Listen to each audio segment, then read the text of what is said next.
जीवन जो खास करके बेटे मानवीय जीवन है,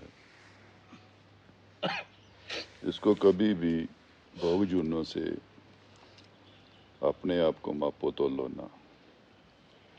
बहुत बार सत्संग में बहुत सारे साधु संत ऐसे विचार देते हैं, वो देखो जानवर ऐसा है, हम क्यों ऐसे हैं। जैसे एक छोटी सी उदाहरण, जो जोगी, जो महापुरुष, जो साधु जीवन में नग्न रहते हैं, तो वो अपने आप को बचाने के लिए जानवरों की उदाहरण देते हैं। वो देखो जानवर भी नंगा है। इसकी विचार हम पहले कर चुके हैं कि जानवर बहुतात ऐसे हैं जो नंगे नहीं हैं, क्योंकि हमें उनकी पहचान नहीं होती। आज विचार ये करेंगे कि हम कर्मजून हैं। आप अपने आप को कभी भोगजूनों से ना तोलो। वो भोगजून है, वो जानवर हैं, परिंदे हैं, पशु है, पंछी हैं, वनस्पति है। उनको ना कोई पाप है, उनको ना कोई पुण्य है, क्योंकि वो भोगजून है, सिर्फ भोगने आए हैं। बहुत बार हम घर में कोई कुत्ता, कोई बिल्ली पाला होता है, हम कहते हैं उनको प्रसाद दे दो। वो प्रसाद हमारे लिए, उनके लिए कोई प्रसाद नहीं है।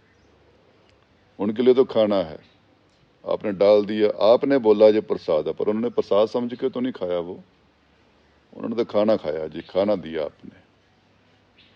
वो चाहे तीर्थों में रहें, वो चाहे बियाबान में रहें, वो चाहे जंगलों में रहें, वो भोगजू नहीं रहने हैं, क्योंकि वो सिर्फ भोगने आए हैं।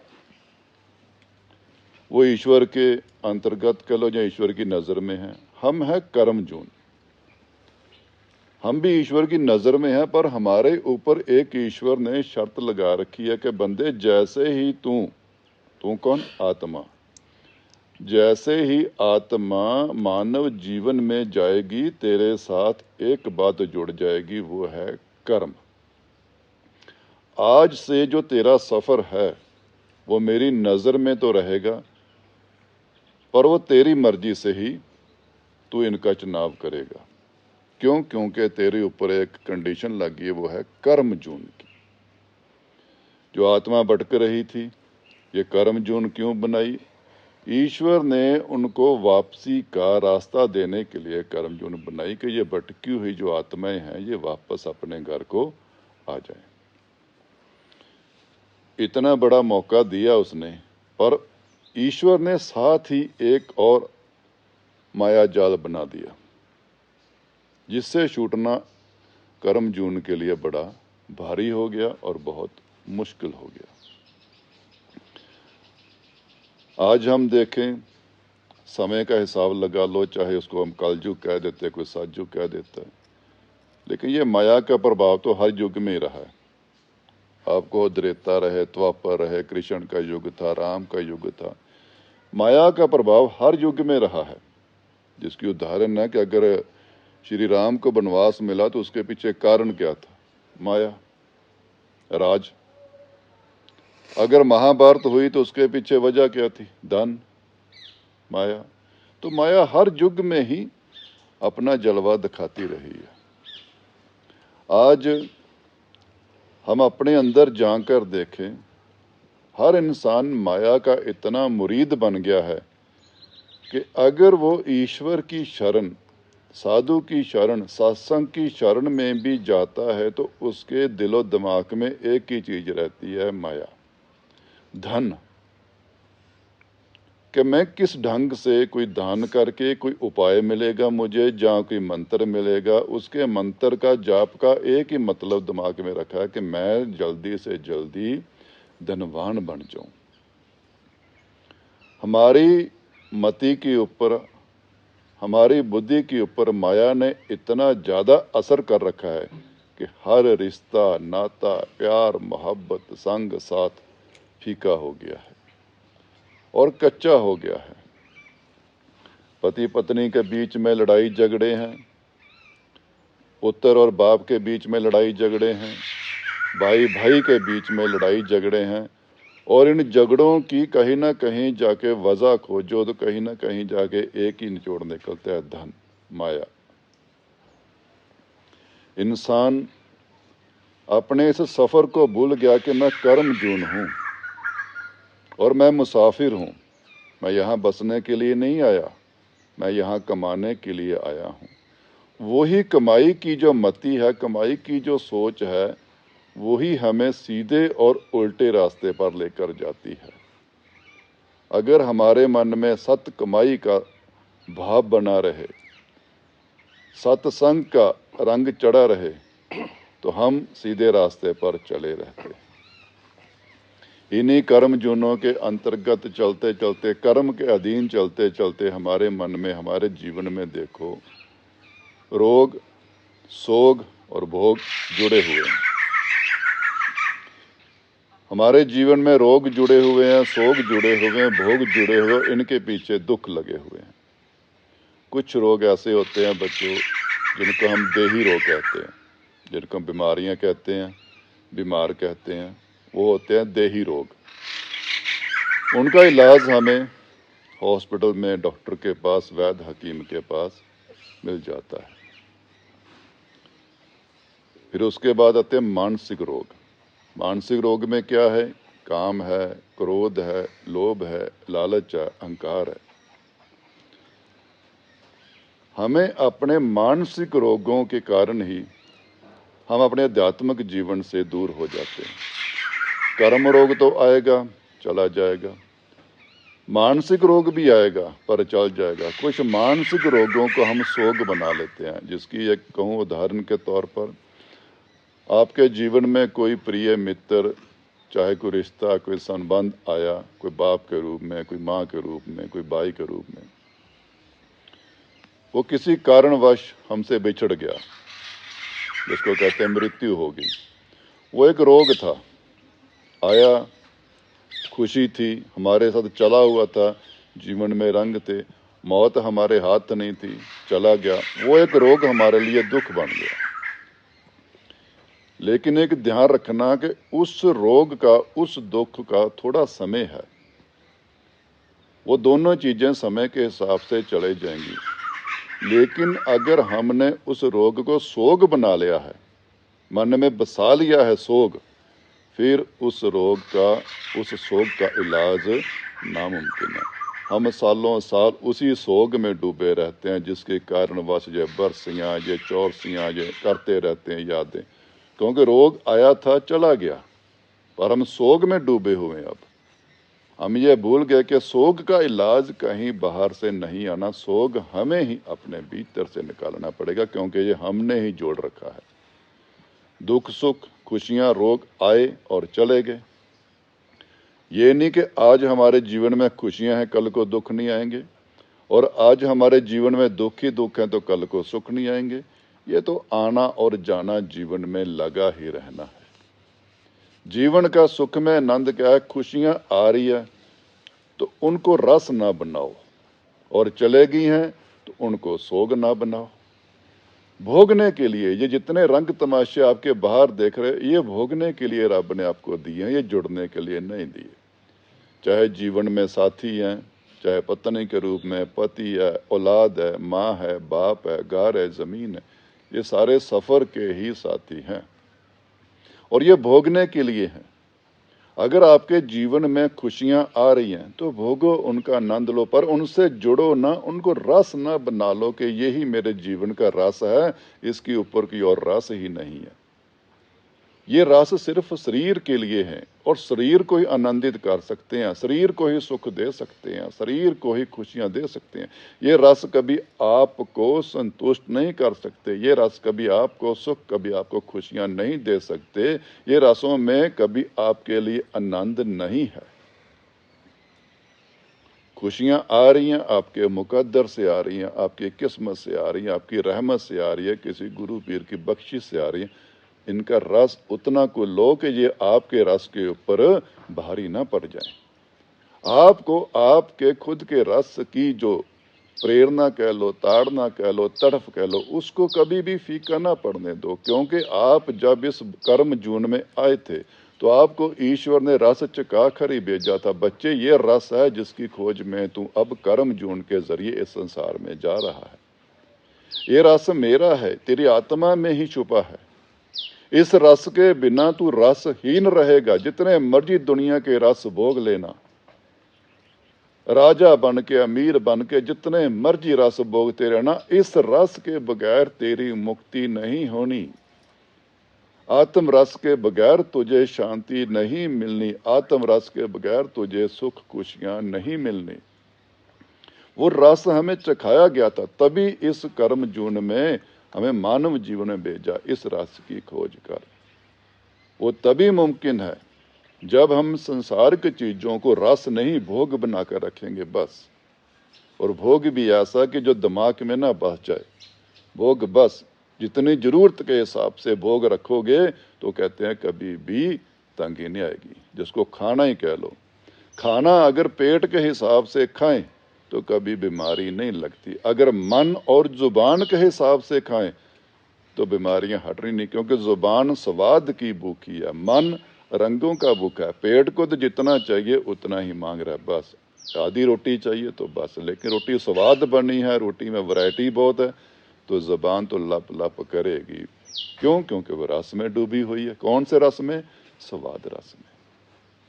वो जरूरत के रस में है ही नहीं है, वो स्वाद के रस में डूबी हुई है। पेट जरूरत में ही है, लेकिन वो क्या करे, मजबूर है, आप डाली जा रहे हो, डाली जा रहे हो।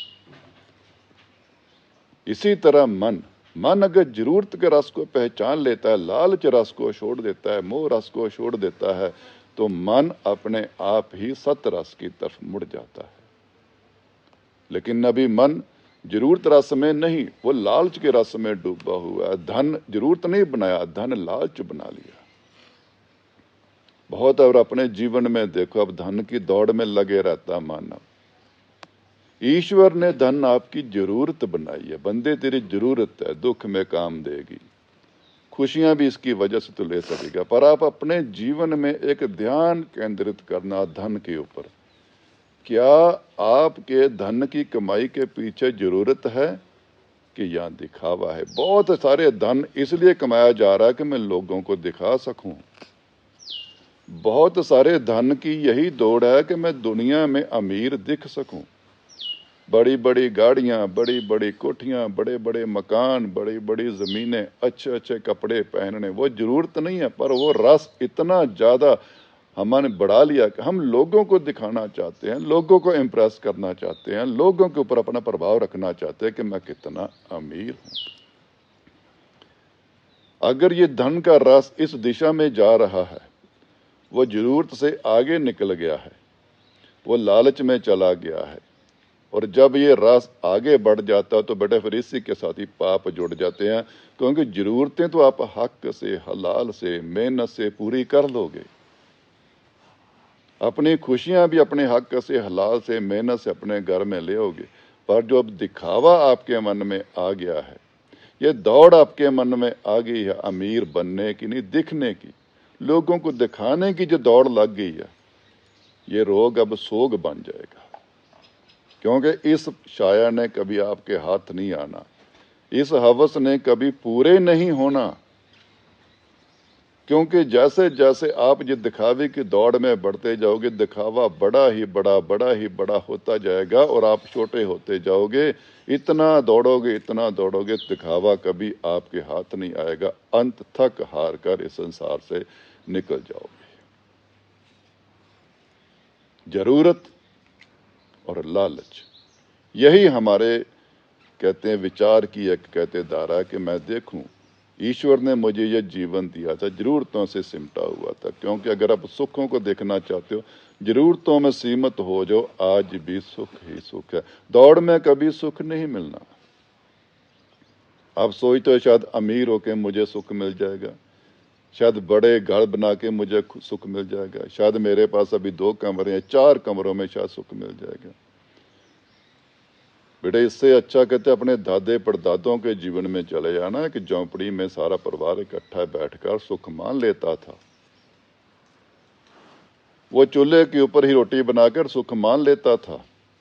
उनके पीपे में या उनके बर्तन में आज का ही आटा होता था, कल का आटा नहीं होता था, लेकिन वो फिर भी सुख मान लेता था। क्यों? क्योंकि वो जरूरतों में सीमित था। जरूरत पूरी हो गई है ना, कल की कल सोचेंगे।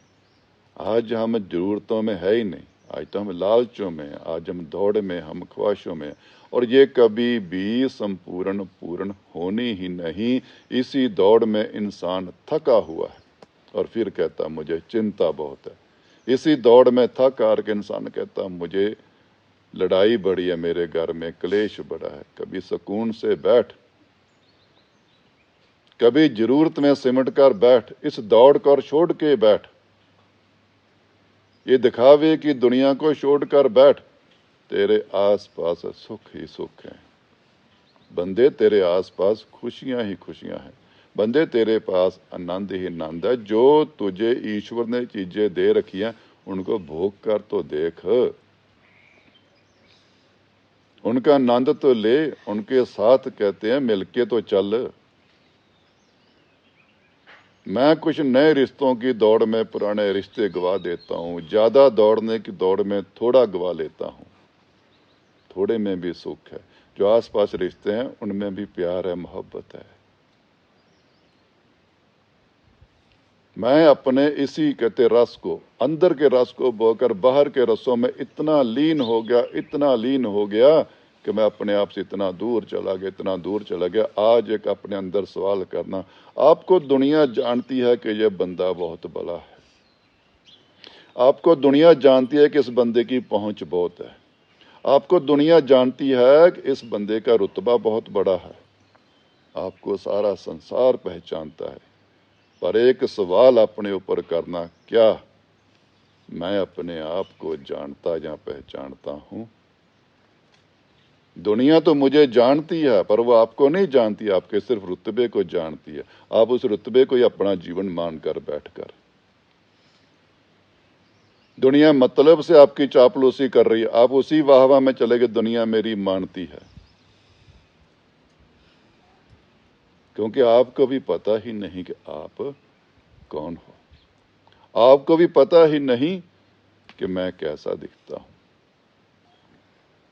इसकी कहते छोटी से अपने जीवन में प्रभाव देख लेना, जाए एक उदाहरण दे लेना अपने आप को।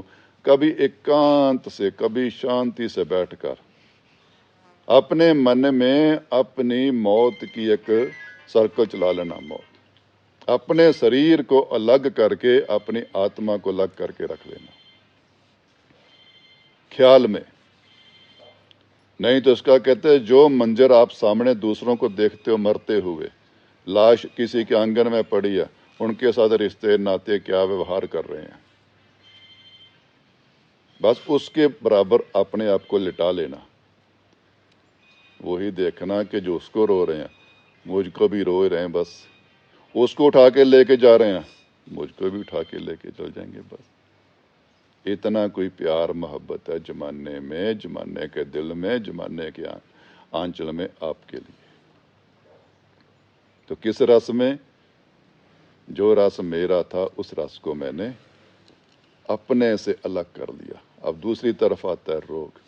रोग जीवन में आए, चाहे पैसे का नुकसान, चाहे किसी की जीवन साथी का चले जाने का नुकसान, आए और चले भी गए।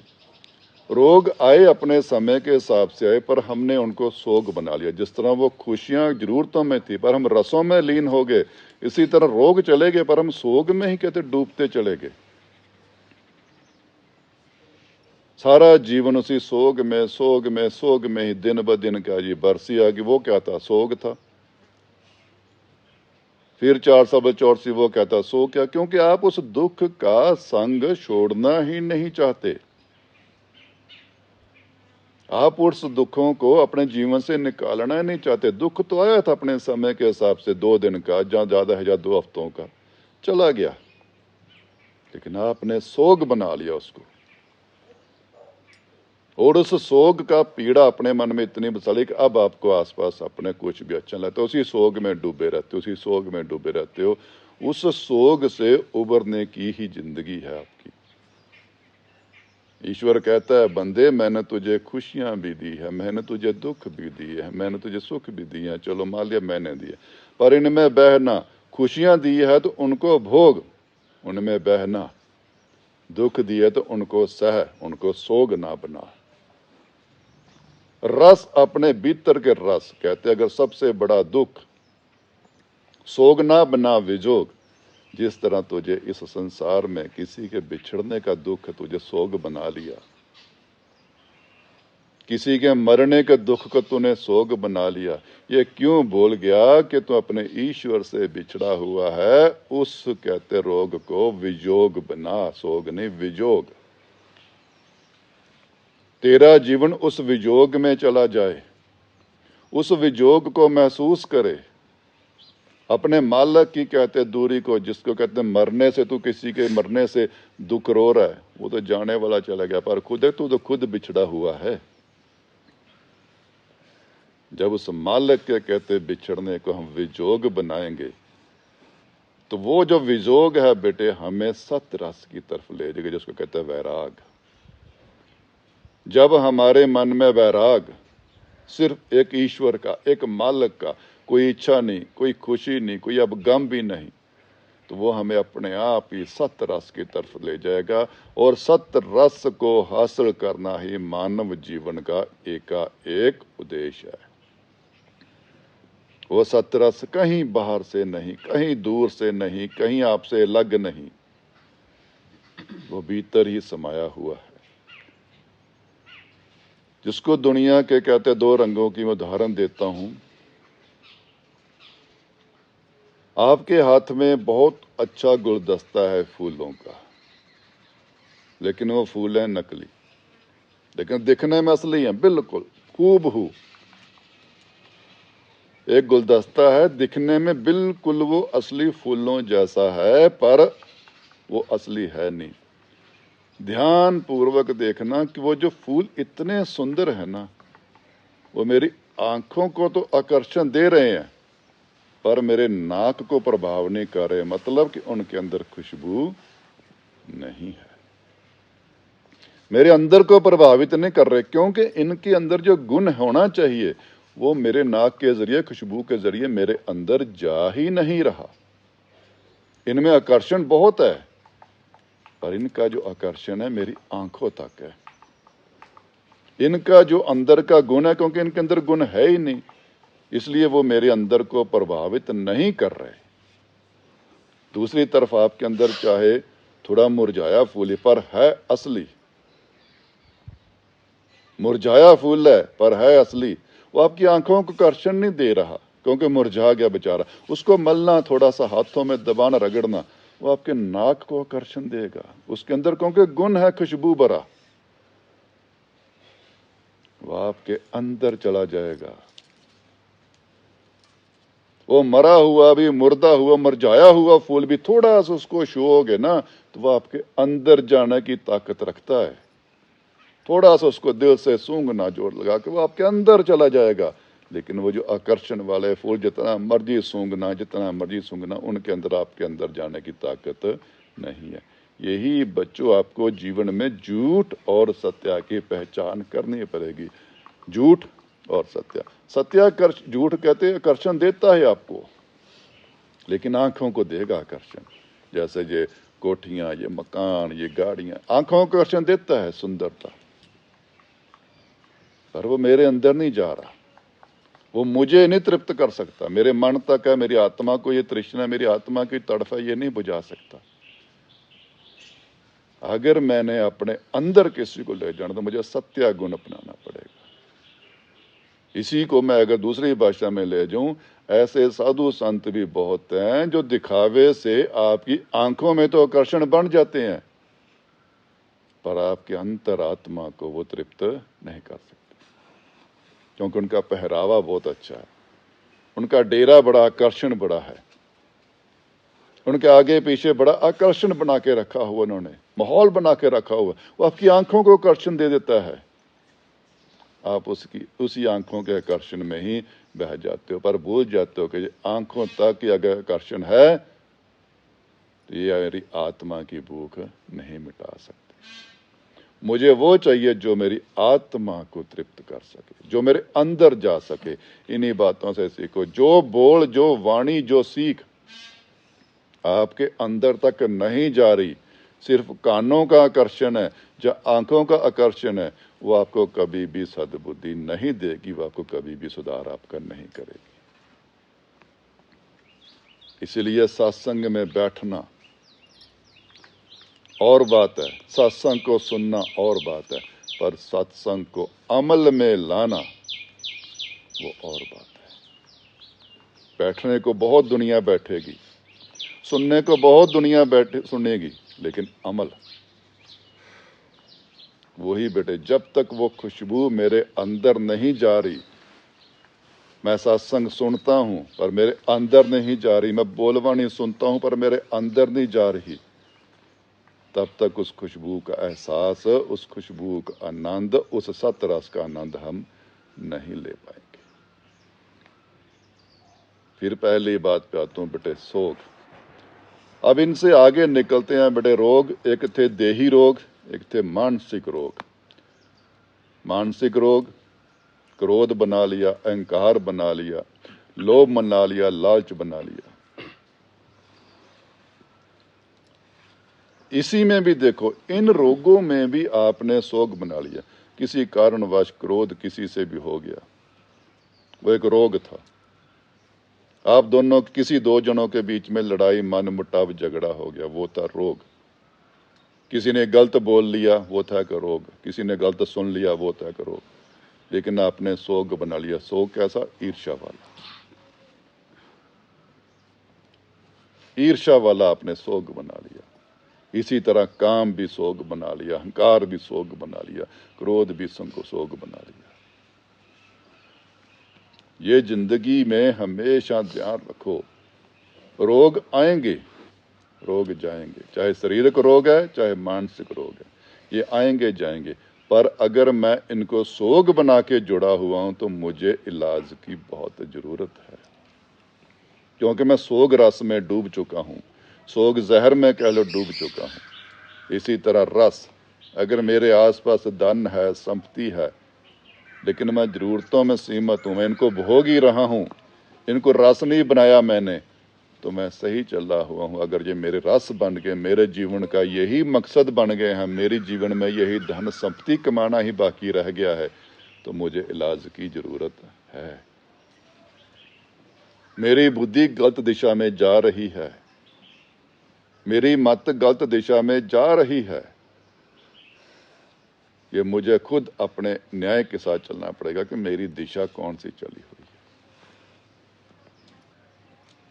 है। इन रोगों से आगे निकलें, अगर भक्ति रोग में आ जाएं, भक्ति भी रोग बन जाती है। अगर भक्ति रस बन जाए तो भक्ति तो रस ही रस है, लेकिन अगर भक्ति रोग बन जाए, रोग कौन सा? मैं वाला। मैं भगत हूं, मैं साधु हूं, मैं संत हूं। इसकी मैंने रात भी आपसे बात करी थी, बेटे आप बहुत भला कर रहे हो, आप पुण्य कमा रहे हो, आप सेवा करते हो, आप लोगों का भला करते हो, लेकिन जब उसके साथ मैं जुड़ जाती कि मैं भला करता हूं, मैं पुण्य करता हूं, मैं ही सेवा करता हूं, मैं ही सही हूं, वो जो मैं है वो बहुत बड़ा रोग है। और वो रोग अब ऐसा सोग बन जाएगा कि आपके हर आसपास आपको मैं ही मैं दिखेगी।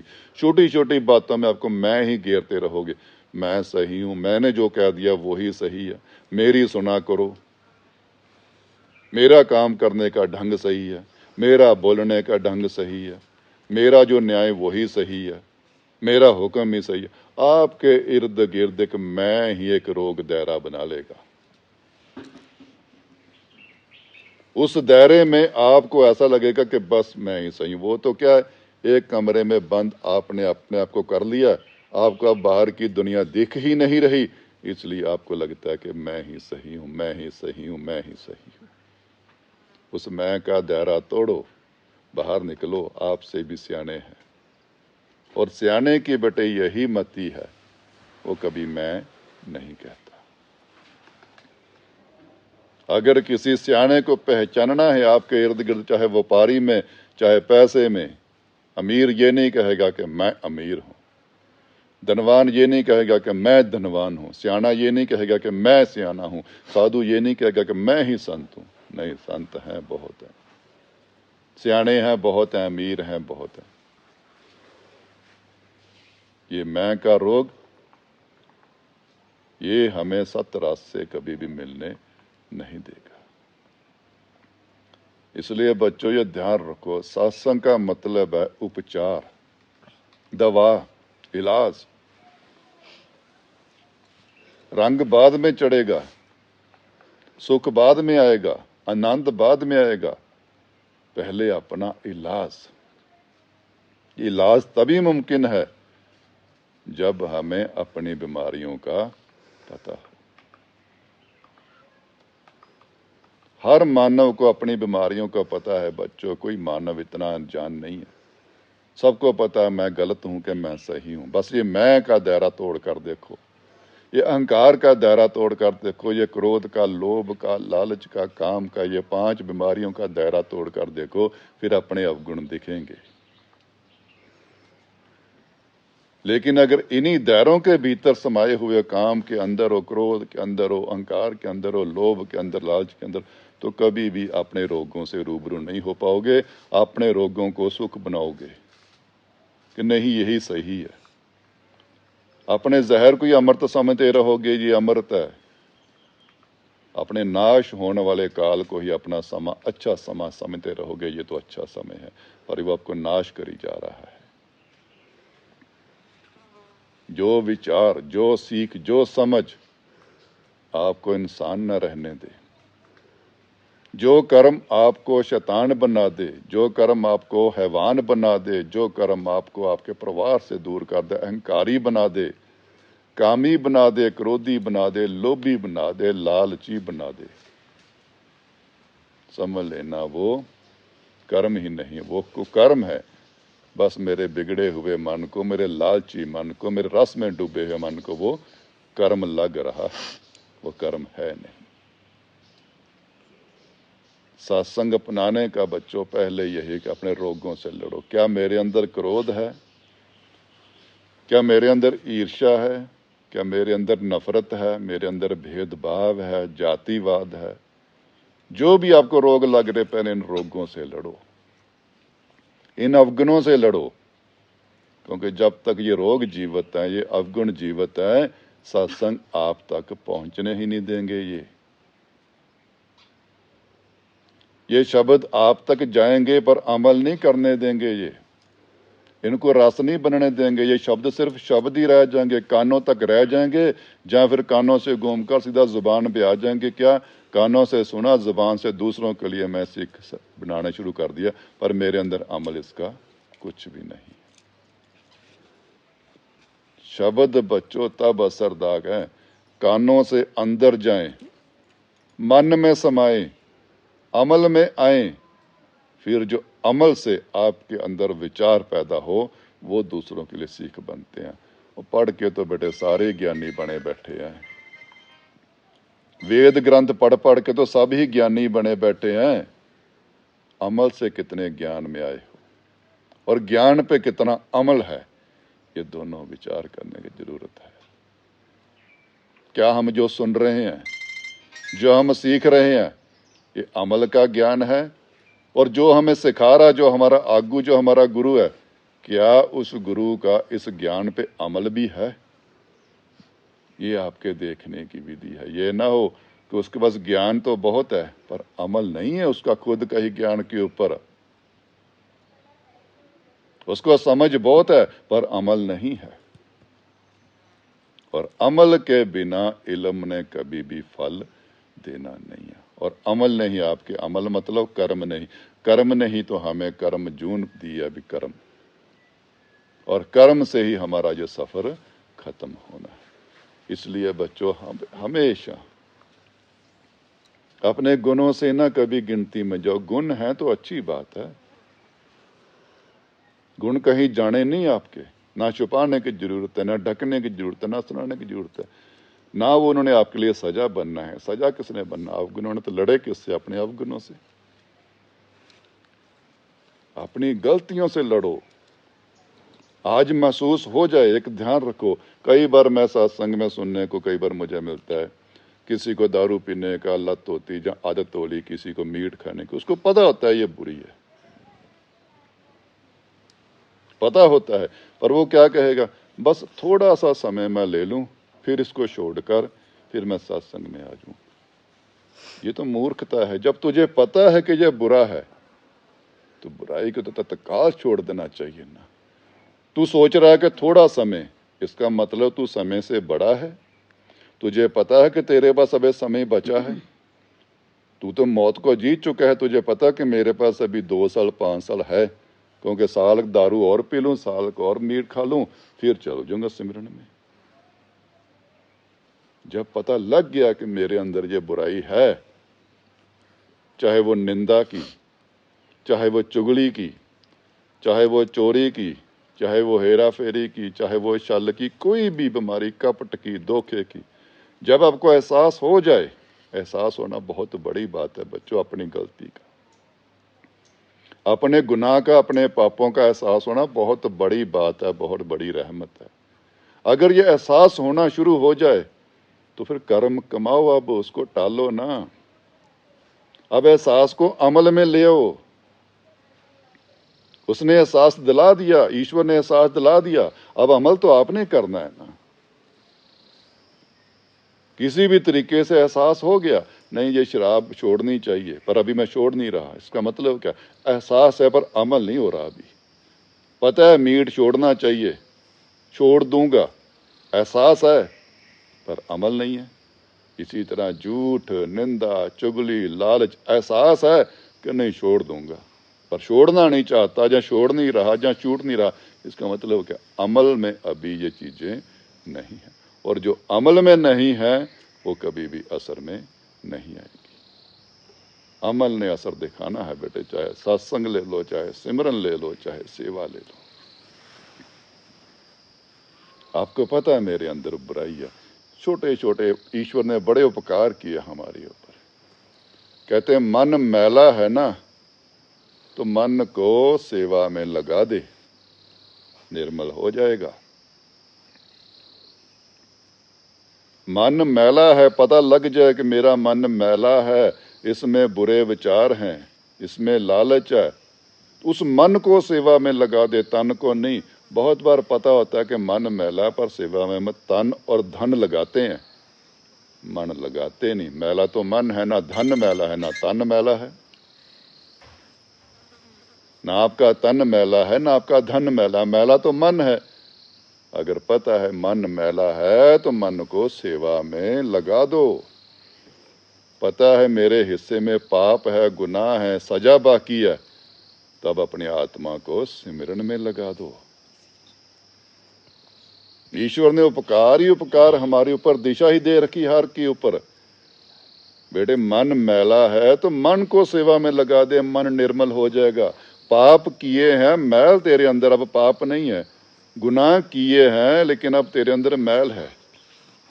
अभी से, आज से मन अपने को निर्मल करके सेवा में लगा दे, तुझे किसी पाप की सजा नहीं मिलेगी, तुझे किसी गुनाह की सजा नहीं मिलेगी। पर इंसान की मूर्खता देखो, मैल मन की है, वो तन और धन से धोना चाहता है। वो तन को लगाएगा सेवा में दिखाने के लिए, भागता फिरेगा, भागता फिरेगा। इधर गुरुजी बैठे, भागता फिरेगा, सारे जैसे दुनिया का काम वही कर रहा है, जैसे सारी संगत का भार उसी के ऊपर ही है। बस एक वही जिम्मेदार है सेवा का, बाकी सारे तो नठल्ले ही हैं। इतना वो शोर मचा के रखेगा तन से। दूसरा धन, ये भी ले लो, मेरे से ले लो पैसे, मेरे से ले लो पैसे, मेरे से ले लो पैसे। वो मूर्ख, मैला तो तेरा मन है। ना ये धन से साफ होना है, ना तन की हरकत से, मन से साफ होना है। मन को अर्पण कर दे, तन भी पीछे, धन भी पीछे, क्योंकि इनसे तो मैल है ही नहीं, ना इनमें मैल है। मैल तो तेरे मन में थी। चाहे तन भी ना लगा, चाहे धन भी ना लगा, मन लगा दे, तन भी अपने आप लग जाएगा, धन भी अपने आप आ जाएगा। लेकिन मूर्ख मन यही करेगा, मन को पासे रखेगा, धन का दिखावा करेगा, सेवा में भी, लंगर में भी, भंडारे में भी, गुरु सेवा में भी धन लगा दो, लोच। दूसरा तन का शोर, जैसे एक वो ही पिलर है बस, बाकी सारे तो ऐसे ही है। नहीं, मन। ये ध्यान रखो कि मेरा मैला तो मन है, मन से भटका हुआ हूं। चिंता कहाँ मन में, परेशानी कहाँ मन में, ये रस, गंदे रस कहाँ मन में। तो मैं मन को क्यों ना लगाऊं, मन को क्यों ना अर्पित करूं, मन को समर्पित करूं, मन को शरणागत कर लूं। उसी क्षण ही, ये गुरु महाराज बाबा जी भी कहते थे और ईश्वर भी यही कहता है, बेटे जिस दिन तूने पश्चाताप की नदी में नहा लिया, गंगा से पवित्र स्नान है वो। दुनिया गंगा में नहा के आकर भी पाप नहीं छोड़ती, गंगा जल भी घर में लेगी, गुनाह नहीं छोड़ती। पश्चाताप पे कहते नहा लेना, डूब के निर्मल हो जाएगा। और अमृत में जाना है तो कहते उस पश्चाताप का वैराग बना लेना, उस पश्चाताप को वैराग बना लेना। वैराग में अमृत ही अमृत, अमृत ही अमृत बरसेगा। यही ध्यान रखो, मैंने पहले मन की मैल को धोना है, आत्मा तक तो बाद में जाऊंगा। पहले मन निर्मल हो जाएगा, मन रसों से हीन हो जाएगा तो मन सत रस का मरीद हो जाएगा, मन गुरु का मरीद हो जाएगा। नहीं तो गुरु के सामने झुकता बहुत है, संगत में बैठता बहुत है, पर गुरु से जुड़ा नहीं। जब मन गुरु का हो गया बेटे, मन जिस दिन शिष्य हो गया, मन जिस दिन मुरीद हो गया, और मन जिस दिन कहते सतगुरु बोलों का गुलाम हो गया, वो अब सत रस की तरफ ही जाएगा। वो अब झूठ रस कहते हैं इस मातलोक के रस की तरफ नहीं जाएगा। वो आपको एहसास कराएगा कि आप कौन हो, आपका जीवन क्या है। जिसकी रात भी बात मैं कह रहा था आपको, ये घरों में आकर बंदा सुकून ढूंढता है। बंदे ये घर तेरा है ही नहीं, इस परिवार में बैठकर कहता है ये मेरे, ये तेरे है ही नहीं। अगर तेरे होते तो ये तुझे कंधा देके बाहर ना फेंकते और इस घर से तुझे बाहर निकाल दिया जाता, क्योंकि सुख तो अपने घर में है। जिसको एक बड़ी छोटी सी कहावत कही है, जो सुख चज्जू दे चबारे हो बल्कि न। जो दुनिया में कोई सुख नहीं, जो अपने घर में सुकून है, जो आप भी मानते हो। आप कहीं भी घूम फिर के आओ, आपको अपने घर में सुकून मिलता है, पर आत्मा में यही देखो, ये भी घर मुझसे छूट जाना है। मुझे जो सही सुकून मिलना, अपने घर में मिलना, वो अपना घर है, मेरे मालिक का दरबार। जब तक मैं अपने घर नहीं पहुंचा, भटकना ही भटकना रहनी है। मैं जन्मदार जन्म भटकता ही रहूंगा, ये दुख सुख भोगता ही रहूंगा, ये सजा मुझे मिलती ही रहेगी। क्योंकि मैंने मन की मैल को धन से धोना चाहा, मैंने मन की मैल को तन से धोना चाहा, यो के नामुमकिन है। मैल मन की है तो मन से ही धुलनी है, मन को लगाने से ही धुलनी है, मन को डुबोने से ही धुलनी है। अपने अवगुणों की पहचान यही ज्ञानी मत है। अगर शिष्य गुण अपने अंदर देखना, जब तक मैं शिष्य हूं तो शिष्य अपने अवगुण देखता है। शिष्य एक दूसरे की बुराई नहीं करेंगे। बुराई की बात अगर कहूं, यहां बैठे हो सारे जन कहते हैं हम गुरु भाई हैं, लेकिन एक शिष्य दूसरे भाई की बदनामी करता है, बुराई करता है, निंदा करता है, चुगली करता है, वो तो समझो ये गालियां, हम ये चुगली किसकी कर रहे हैं, जब हम सबका बाप एक, हम सबका गुरु एक है। वजह क्या थी? मन की मैल, मन का अहंकार, मन का गुमान। गुरु के सन्मुख बैठना तो सीख लिया, पर गुरु को सुनना ये भी शायद सीख लिया, पर गुरु को समझना और गुरु की बात को अमल में लाने से मैं कच्चा रह गया।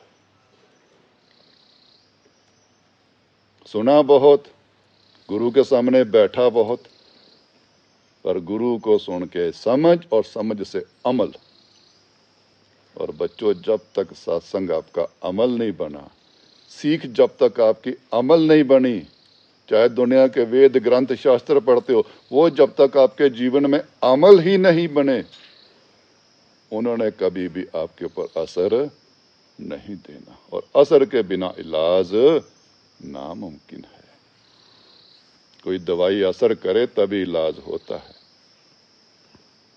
मन के रोगों का इलाज अमल है, आत्मा की मैल का इलाज अमल है। अमल ने असर करना है, अच्छी बातें सुनने से कभी भी असर नहीं होना।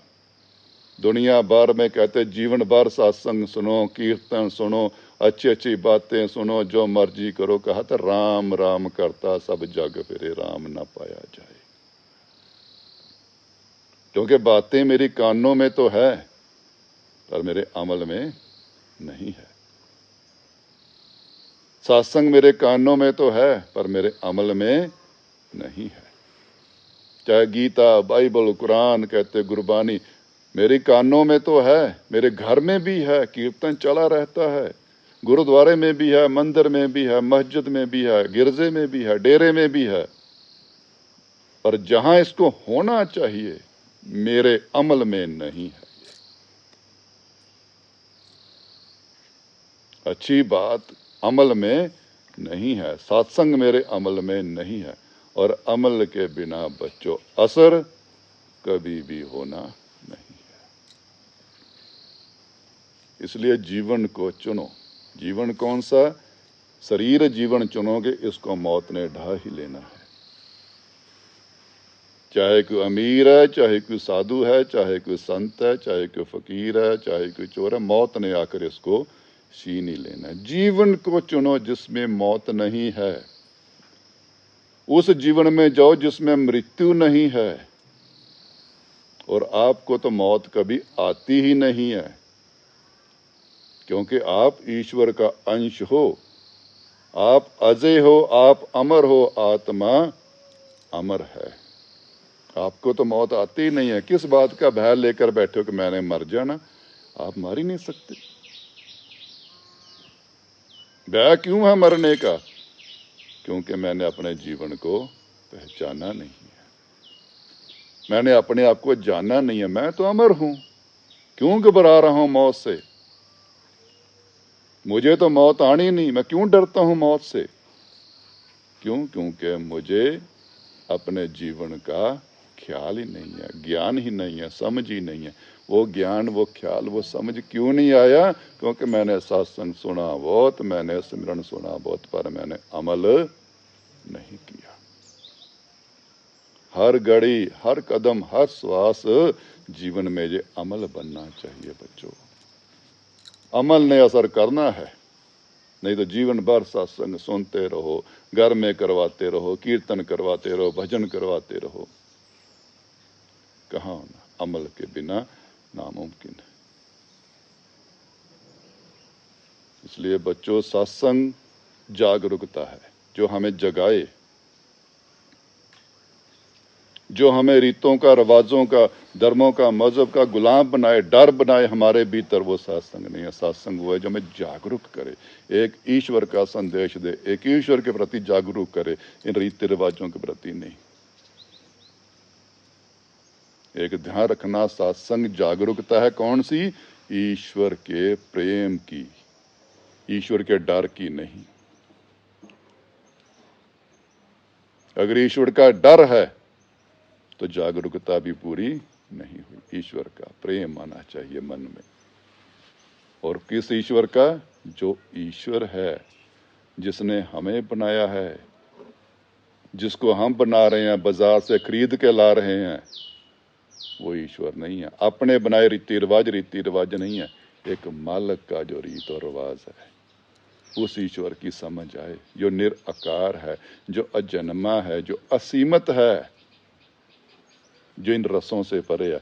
हम भोग लगा के उस ईश्वर को कहते हैं ये रसहीन है। ये कैसे मुमकिन है? आप खुद उसके मुंह को रस लगा रहे हो और फिर कहते हो ये रसहीन है। जो रसहीन है, ये मात लो के हर रस से आजाद है, जो एक रस का भूखा है। किसका? अपने शिष्य के प्रेम के रस का भूखा है वो। बस उसको आपके हाथ के भोग नहीं चाहिए, उसको आपके हाथ के चढ़ावे नहीं चाहिए, उसको जो स्थल नहीं चाहिए। वो कहता है जब तक मेरे बच्चों को बांट रहे हो, आपका हर भोग मेरे लिए जहर है। किसी का हक छीन के मुझे भोग लगा रहे हो तो वो जहर है। नफरत भरे कहते खजाने लेके आ रहे हो, वो जहर है। भले खाली हाथ आ जाना, शबरी की तरह जूठा बेर ले आना कबूल हो जाएगा अगर उसमें भाव है तो। मानव को मानव से ना बांटो कहते, ये मेरी सृष्टि वो कहता है। ये हिंदू सिख ऊंच नीच कर्मों का नाम है। किसी को नीच कहते हो तो कर्म से पहचानो, जन्म से नहीं, जन्म सबका माँ की कोख से हुआ है। और माँ का धर्म एक ही होता है, माँ बस। चाहे राजे की है, चाहे किसी गरीब की है, चाहे किसी पशु की, माँ तो माँ है। माँ से निकले हुए पेट को क्या, बच्चे को क्या धर्म कहते? वो तो जन्म है। धर्म की पहचान करनी उसके कर्म से करो। नीच कर्म, ऊंचे ऊंचे ओहदों पर बैठे, ऊंचे ऊंचे कहते संस्कारी कपड़े पहनकर, साधु बनकर, संत बनकर, पीर बनकर, फकीर बनकर, ऊंचे ऊंचे नाप बनाकर कर्म नीच है, तो ईश्वर के दरबार में वो कैसे ऊंचे गिने जाएंगे?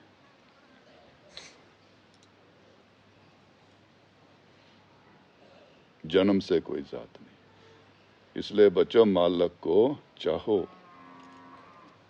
कहते मालक का स्थान कोई नहीं है, मालक का स्थान उसकी याद है।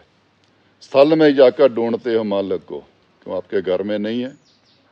तीर्थ में जाकर ढूंढते अपने रब को, क्यों आपके घर में नहीं है? वजह क्या है? उसकी याद नहीं है। बेटे, जहां उसको निर्मलता से, निस्वार्थ होकर, बिना भय से, एक प्रेम से वाद देना, वो वही है। नहीं तो स्थल में जाकर भी भाव उत्पन्न नहीं होता। हर दुनिया ही उसका स्थल है। कौन सा ऐसा जर्रा है, कहते ना कण कण में वो है, हर कण ही उसका स्थल है। जन जन में वो है, हर जन ही उसका रूप है, उसका वास है। बैर मुक्त बनाओ अपने आप को। बैर, ईर्ष्या, नफरत, सबका मालिक एक, ये ध्यान रखा करो। ईश्वर एक, एक ओंकार, मालिक एक, रब एक। तो हम क्यों नेक है? हमारी मूर्खता, हमारी अज्ञानता। क्यों? क्योंकि हमने ज्ञान सुना तो जरूर है, पर अमल में नहीं लाए। बच्चों, अपनी गलतियों को स्वीकार करो, अपने गुनाहों को स्वीकार करो। अपने सुधार के लिए जीवन में आए हैं। मन को निर्मल करना ही मुक्ति की राह है। मन को शुद्ध करना ही मुक्ति की राह है, और आत्मा को निर्मल कर लेना ही मुक्त है। मन की निर्मलता राह है, राह मिल गई है मुझे, लेकिन जिस दिन आत्मा बिल्कुल निर्मल होगी, शुद्ध होगी, तो वही तो मुक्ति है। और ये किसी गंगा जल से, ये किसी तीर्थ से, ये किसी वेद से, किसी ग्रंथ से, किसी साधु से, किसी संत से नहीं होनी। हर किसी से मदद मिलनी है आपको। गुरु मददगार हैं, पर अपने मन को सेध हमने देनी, अपने मन को दिशा हमने देनी है, पर अपनी आत्मा तक आहार हमने पहुंचा। अपने प्रति जिम्मेवार बनो। बोझ ना बनाओ, जीवन को जिम्मेवार बनो। अच्छे किए हुए को सुनाओ ना। अच्छा करते हो जीवन में तो शुक्र मनाओ रब का है, मालिक तेरा शुक्र है कि तूने मेरा चुनाव किया है। क्योंकि जो जीवन में अच्छा कर रहा है वो उसकी नजर में है, जो बुरा कर रहा है वो उससे दूर हो रहा है। बुरा कर रहे हो तो डर मनाओ और अपने आप को रोको। सुधार की तरफ जाओ, और अच्छा कर रहे हो तो शुक्र मनाओ, उसको अहंकार ना बनाओ वो मैं से बुरा है।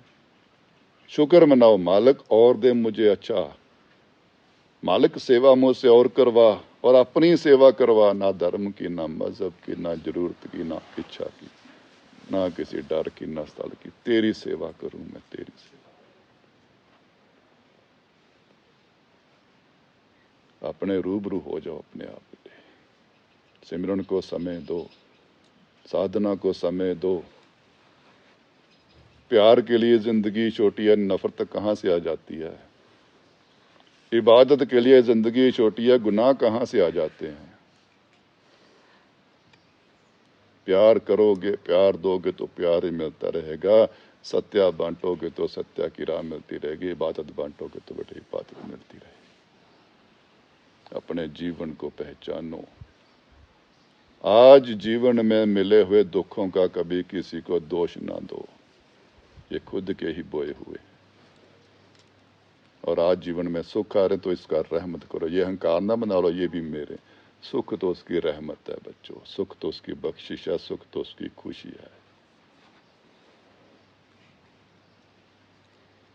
इसलिए सत्संग अमल में बनाओ, हर घड़ी, हर श्वास, सोते हुए, उठते हुए, खाते हुए, पीते हुए, चलते हुए, व्यापार करते हुए, काम करते हुए सत्संग की साधना, सत्संग साथ में रखो, हर कर्म को अमल में लाओ। धन के पीछे भागने से धन नहीं आना।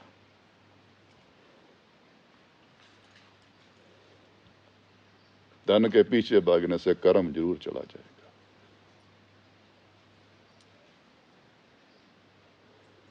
अपनी पहचान करो, मैं को शिकार करो, अपनी मैं का शिकार करो। मैं बहुत बुरी है बच्चों, और ये पता नहीं लगने देती कि मैं है। इतनी चालाक है, इतनी सियानी, इतनी समझदार है, इतनी बहरूपी है, पता नहीं कितने रूप बदल के जाती है, और ये पता नहीं लगने देती कि मैं हूं। बस इंसान उसी मैं सियाना, मैं ज्ञानी, मैं धनवान, मैं अमीर, मुझे बात करने का ढंग है, इनको बात करने का ढंग नहीं पता। मुझे सेवा करनी आती, इनको तो सेवा करनी भी नहीं आती। मुझे सारा कुछ पता है, इनको कुछ नहीं पता। ये जो मैं है ये रावण का रूप है, और रावण का ना औलाद बची, ना जगह बची, ना घर बचा। तो आप अपने मन में जान कर देखो, रावण से ज्यादा अमीर तो नहीं हो, रावण से ज्यादा ज्ञानी भी नहीं हो, रावण से ज्यादा ताकतवर भी नहीं हो। आप इतना बड़ा ज्ञानी था, इतना बड़ा अमीर था, इतना बड़ा ताकतवर था, उसका कुछ नहीं बचा, कुछ भी अंश तक नहीं बचा, लंका तक नहीं बची। तो आप किस गुमान में घूम रहे हो? आप किस अहंकार में घूम रहे हो? इस गुमान से नीचे आ जाओ, नीचे। क्योंकि बाबा जी कहते होते थे, कहते जो सुख चरण धूल में है ना, वो आसमान की तरफ देखने में नहीं है। क्योंकि आसमान जितना मर्जी तक लेना, कभी उस पर पैर नहीं रख पाओगे। जिसके कारण चल रहे हो पाँव की मिट्टी, जमीन, इससे जुड़े रहना। इसलिए शिष्य वही है जो नीवा है, शिष्य वही है जो हर संगत की चरणों की धूल है, सत्कार करता है, सेवा करता है, प्यार करता है, सबको अपने से ऊंचा दर्जा देता है। यही सीख है, यही शिष्य है। और जो संगत को ही नीचे रखता है कि ये इनको कुछ नहीं, वो सिख कभी बन नहीं सकता, वो कभी शिष्य नहीं, वो तो अहंकारी है। शिष्य का गुण ही बेटे यही है, ये सबको सत्कार देता है, सबको स्वीकार करता है, सबको प्यार देता है। बच्चों, जीवन जल्दी से जीवन जा रहा है। हर आने वाला समय चले जाएगा और जा भी रहा है। इसी तरह डलते डलते बचपन जवानी में गया, जवानी बुढ़ापे में, बुढ़ापा मौत में, हाथ से जीवन चला गया। कैसे कब निकल गया कोई पता नहीं। तो मानव क्या कमाया, क्या जुड़ा, और अब क्या तेरे साथ जाएगा, यही विचार है।